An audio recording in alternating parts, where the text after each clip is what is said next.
Assalamu alaikum masu kallonmu da sauraronmu daga nan tashar Murtala KK AMD. Kamar yadda kuka sani kullum mukan kawo muku shirye-shirye mai nishaɗantarwa da faɗakarwa da kuma abubuwan ban dariya kai haddama da labaru na duniyar Kannywood.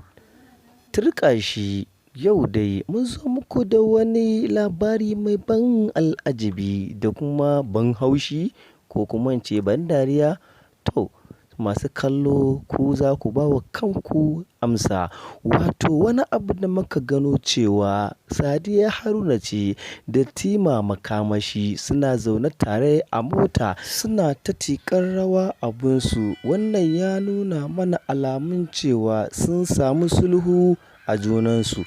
To Allah ya sa mu dace.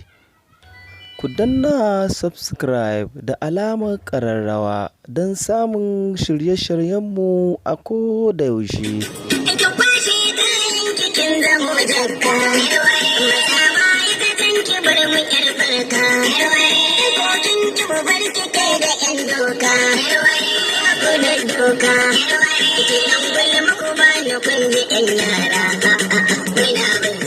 Muna ta kallon su sai na gwada mako muna hukunta su su tarwani.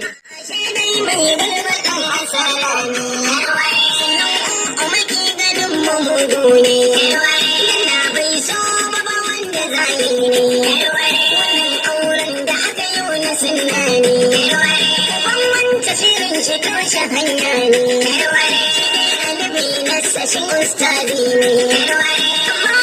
Shirin ya hana sunani fasu uku ya zafi muna ta kallon